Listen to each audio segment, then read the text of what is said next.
أعوذ بالله من الشيطان الرجيم. بسم الله الرحمن الرحيم.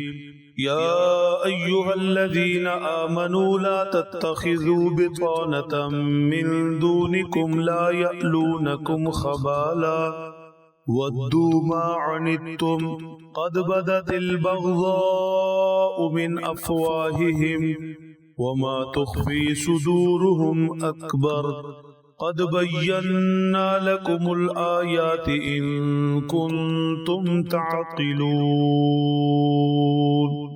صدق اللہ العظیم. سورہ آل عمران کے بیشتر مضامین، زیادہ تر احکامات یہودیوں سے متعلق ہیں. چونکہ مدینہ طیبہ اور اس کے اطراف میں یہودیوں کے قبائل کثرت سے آباد تھے، اس لیے مسلمانوں کے ان سے معاشرتی تعلقات تھے، ملنا جلنا تھا، آپس کا میل جول تھا.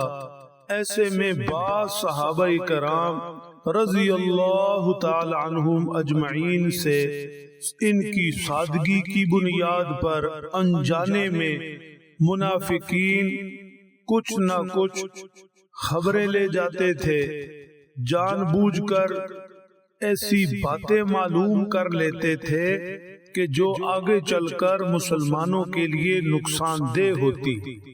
لہذا ایسی باتیں جو پردہ کی ہیں، آپس کی ہیں، وہ یہودیوں کے پاس چلے جانا مسلمانوں کے لیے مجموعی طور پر نقصان دہ ہوتا. اس تناظر میں یہ آیت شریفہ نازل ہوئی.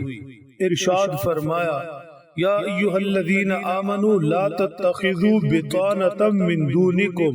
اے اہل ایمان، اے اہل ایمان، یہودیوں کو اپنا رازدار مت بناؤ، یہودیوں کو اپنا رازدار مت بناؤ. انہیں ایسی کوئی بات مت بتاؤ کہ جس سے تمہیں نقصان پہنچنے کا اندیشہ ہو، کیونکہ یہ بہر صورت تمہیں نقصان ہی پہنچانا چاہتے ہیں. انہیں جب موقع ملے گا یہ کوئی کسر نہیں چھوڑیں گے. بطانہ جس سے منع کیا گیا، لا تتخذوا بطانہ، بطانہ رضائی کے استر کو کہتے ہیں.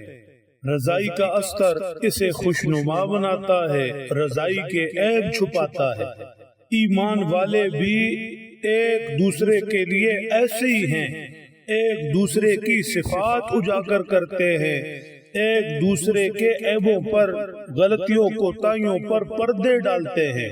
اور ظاہر بات ہے ایسا تو کوئی اپنا ہی کر سکتا ہے. دشمن تو عیبدار کرتا ہے، دشمن تو خوبیوں کو ظاہر نہیں ہونے دیتا. لہذا ایمان والوں کو نصیحت کی گئی اپنے اور پرائے میں فرق کریں. یہودی ہرگز خیر خواہ نہیں ہو سکتے، دوست نہیں ہو سکتے. انہیں کسی صورت بھی اپنا رازدار اور ہمدرد تصور نہ کیا جائے. ایمان والے ہی ایمان والوں کے خیر خواہ ہیں، ہمدرد ہیں، دوست ہیں، رازدار ہیں. اس فرق کو اچھی طرح ملحوظ رکھا جائے، اس فرق کو اچھی طرح ملحوظ رکھا جائے. باقی رہے یہودی تو بالکل صاف لفظوں میں ذکر فرما دیا، بالکل صاف لفظوں میں، لا یألونکم خبالا، یہ ہرگز تمہیں نقصان پہنچانے میں کمی نہ چھوڑیں گے. ودوا ما عنتم، یہ تو چاہتے ہیں تمہیں تکلیف پہنچے، تکلیف میں پڑو. قد بدت البغضاء من افواہہم، اور کبھی تو ان کے منہ سے نکل بھی جاتا ہے، صاف کھلے لفظوں میں یہ دشمنی کا اظہار کر دیتے ہیں. وما تخفی صدورہم اکبر، اور ان کی دلوں کے اندر جو نفرت چھپی ہے، جو بغض چھپا ہے، توبہ توبہ. دل ان کے مسلمانوں کی، اسلام کی نفرت اور بغض سے بھرے پڑے ہیں. لہذا ان سے احتیاط چاہیے، ان سے فاصلہ چاہیے. قد بینا لکم الآیات ان کنتم تعقلون، قد بینا لکم الآیات ان کنتم تعقلون، ہم نے تمہارے لیے آیات کھول کر بیان کر دی اگر تم سمجھو۔ ایمان والوں سے کہا گیا کہ ہم نے تمہیں تمہارا نفع نقصان بتا دیا، ہم نے تمہارا دشمن اور دوست تم پر واضح کر دیا، اپنے اور پرائے کی تمہیں پہچان کر دی۔ اب سوچنا، سمجھنا، عمل کرنا، نفع نقصان کو سمجھنا تمہارا کام ہے۔ آج دیکھا جائے تو دوستی میں فرق نہیں کیا جا رہا، دشمنوں کو پہچانا نہیں جا رہا۔ آج دوست وہی سمجھا جاتا ہے جو ہر برائی میں سہولت کار ہو، ساتھ کھڑا ہو۔ آج نوجوان نسل جو بگڑ رہی ہے اکثر و بیشتر دوستیوں سے بگڑ رہی ہے۔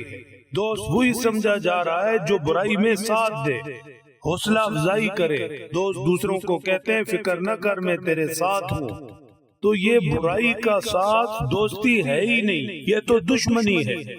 جو برائی میں ساتھ کھڑا ہو جائے، حوصلہ ہمت بڑھائے، یہ دوست نہیں ہے۔ دوست اور دشمن کو سمجھنا چاہیے، اپنے اور پرائے میں فرق کرنا چاہیے۔ اللہ سمجھ دے، عمل کی توفیق بخشے۔